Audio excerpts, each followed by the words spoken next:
When it comes to budgeting, there is one super secret tip that works every time that you want to budget, that you want to make a spending plan. That is actually doing it. If you spend time and effort in making a budget, you'll see that once you do it once or twice, it gets pretty easy. A lot of things are fixed expenses.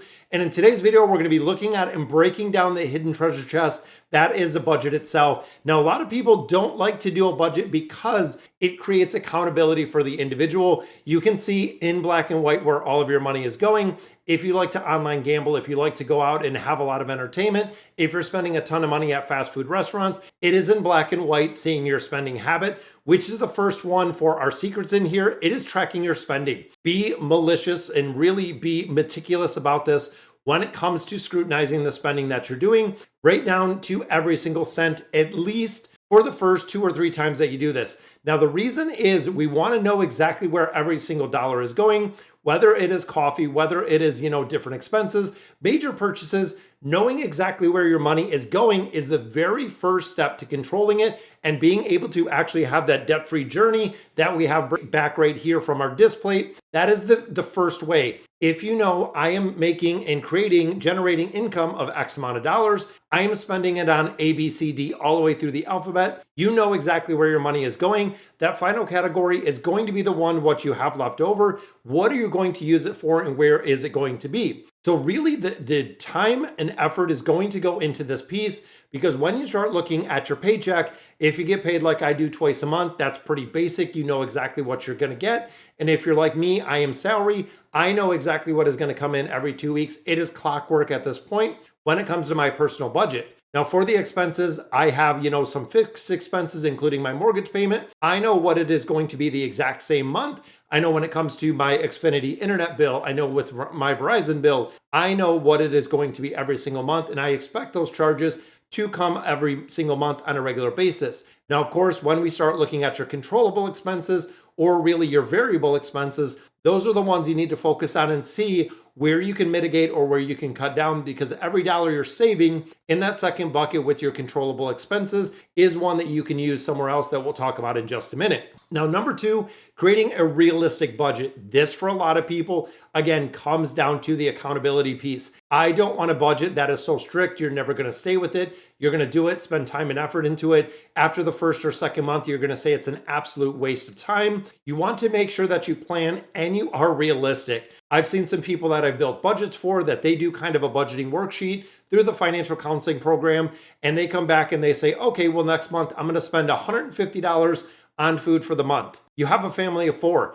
$150 a month for food is not really realistic. Start looking through some bank statements, start looking through some credit card statements, see and break down exactly how much you do spend. And then, of course, you're going to adjust accordingly, ensuring that the budget aligns with not only your lifestyle, but also with your priorities. This can include the savings and investment side. It could include the debt repayment side. You want to make sure the realistic budget. Now, another thing that I see, and this is from my personal experience, is if you start putting all of your money towards credit cards, you end up using those credit cards a lot more. A lot of justification that I see is because of the reward points that you're getting within those cards. It is not worth it. As much as I like reward points, and they can be beneficial if they are very strictly monitored and really paid off in full on a regular basis. If you've ever paid interest on a credit card, you are paying for your reward points. And trust me, it is way more expensive to pay interest on a card than it is for those reward points. Now, third one, prioritizing needs over wants. Now, this is very interesting. My son is actually going through economics, how he says it.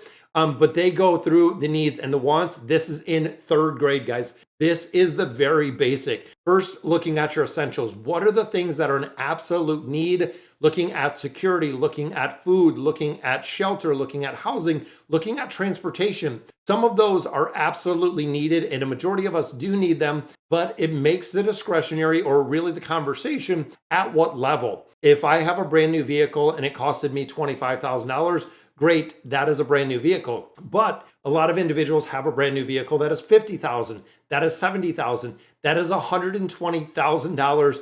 When it comes to, again, thinking of the needs, thinking of really the basics of transportation to get from point A to point B, regardless of the vehicle you use, is it dependable? Is it reliable? How can you cut down? This also goes into keeping up with the Joneses, lifestyle creep, a lot of things of that nature. Do you need a bigger house every time you get a promotion? Do you need a more expensive car every time you need it? Really trimming down on some of the discretionary spending, or taking a hard look on where your money is going. I just seen an individual that was paying over $2,200 a month for a car payment, yet they can't afford the lifestyle, yet they're coming for financial counseling. Definitely able to help them. But when you're looking at an absorbent amount of cost, when it not only it comes to gas, it comes to the car payment, it comes to the insurance, it comes to the maintenance, you're talking like $3,000 is going out per month for these vehicles. It is kind of crazy to think that kind of money. And then of course the individual is struggling. Now, it doesn't mean eliminating everything. This is where I feel like a lot of people get stuck with the budget. When it comes to budgeting, you want to budget in things that you want to do.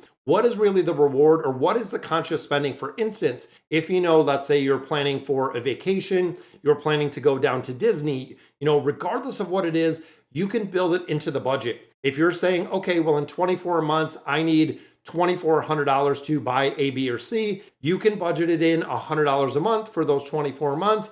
You can build it into the budget. And this really makes a big difference, because when you're trying to hit that goal and when you're trying to shoot for a specific goal, you will find an incredibly resourceful people are. They will find a lot of extra money in a lot of different places, and really prioritizing, again, those needs over those wants. Now, the fourth one we look at is automation. This is the biggest place, again, that I feel like people can really simplify their lives, can really simplify their finances, setting up automatic transfers when it comes to savings accounts, when it comes to building up that emergency fund. Automating your savings is going to be incredibly convenient, incredibly easy if you do payroll deductions that are going right there. It makes savings a very regular habit for you, not really thinking about it out of sight, out of mind. Making it hassle-free, making it automated does make a really big difference. Now, when it comes to budgeting methodology, I want to talk about two of them. One is the 50-30-20 rule. Now, a lot of people are saying that this is kind of outdated. It allocates 50% of your income into needs, 30% into want, and 20% into savings. Now, what I see a lot of times is the 50-30-20 rule is about the 50-45 or the 50-50 rule when it comes to those needs and those wants, because people are living outside of their means. And that is what I'm seeing a lot of times, meaning there is nothing left for savings. There's nothing for debt repayment. There's nothing for retirement. They are at the point that paycheck to paycheck is the only way. However, they don't want to change any spending habits. They don't want the cheaper home. They don't want the cheaper vehicle. They don't want the cheaper things in life to give them the ability to repay debt or to save money. And again, this is going to make a big difference. Where do you want your priorities to fall, and where do they lie? Now, number 6, regularly review and adjust the budget.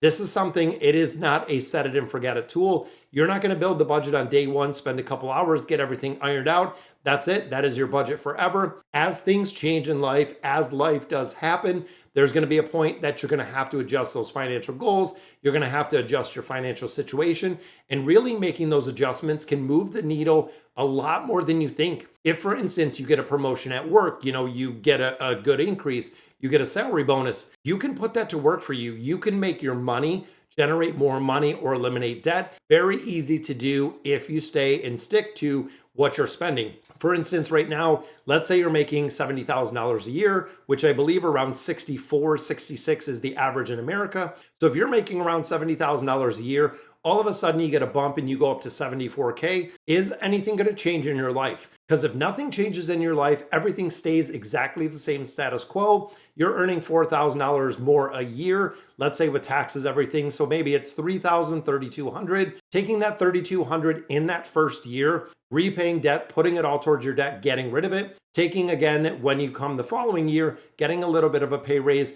It is about maintaining the status quo when you have an increase in income. Now, this can also be generated when it comes to building out and really having a side hustle. That is something to remember. When it comes to something like a side hustle, you have the ability to generate additional income outside of your normal budgeting, which makes a really big difference when it comes to being able to save. Now, number 7, and I know we're going to get back into the other budgeting method that I talked about, is cutting those unnecessary costs. This is eliminating and identifying subscription services, things that you no longer use, things that you're paying for that you don't have really a big utilization for. It is estimated that roughly $200+ a month is going to subscription services that people no longer use. gym memberships that people don't use, car washes. We've seen a crazy amount of subscription-based services that are coming and popping out of everywhere. Number 8, setting those clear financial goals. Now, this has to be very specific. This has to be measurable. When you know and you set down your goals, I always write them on a sticky note. I've talked about this before. I write them down as a sticky note so I know exactly what my financial goals are and how I'm going day to day, moving the needle and making small adjustments. That way we have it. It could be paying off debt, saving for vacation, building up that emergency fund, really keeping the why you're doing things financially top of mind. That way you can be a lot more successful in doing it. The number 9 makes it a little bit easier, which is using budgeting apps. There are a ton of apps out there that can manage your finances. They can make it a lot easier for you. Try a couple of them. Honestly, when it comes to, Dave Ramsey has one, Rocket Mortgage has one. There's a lot of budgeting apps out there that are completely ad-free that you don't have to pay for. And if you have to pay for the budgeting app, I really wouldn't recommend it. When you're trying to save money, when you're trying to budget, I don't want you to get another subscription just for the simple fact that it is a budgeting app that might help. You can do everything old school, pen and paper, Dave Ramsey style. You can download fillable PDF forms. If you want to do it pen and paper, it makes a difference. Trust me, I've done things on Excel. I've done things through budgeting apps. I've done things on pen and paper, writing it down. Writing it down makes a big difference. It sticks in your mind psychologically. It is a different methodology when you write it down. And number 10, building that emergency fund. The emergency fund is pivotal when you look at 3 to 6 months of expenses because this keeps you from going back to borrowing. Guys, once you start getting budgeting, once you start the debt-free journey, once you get to the point that you don't have the credit card debt, you don't have the loan payments, you will quickly realize you have a lot more income and you're able to keep a lot of that because you're not giving it away to the financial institutions in the form of interest. And the final one that I want to go over, I said we do 2 of the budgeting, the way the budgeting that I do personally is zero-based budgeting. So I wanted to talk about that for just a minute before we're done with the video. But overall with zero-based budgeting, it really allocates your income, then your expenses, and that final bucket, whatever's left in that final bucket is allocated into one specific place, or you could break it out a couple different places depending on how you are. For me personally, the way that I do it, my money comes in the first bucket. I pay all of my expenses, including my mortgage, in the second bucket. That third bucket, because the only thing that I have expense-wise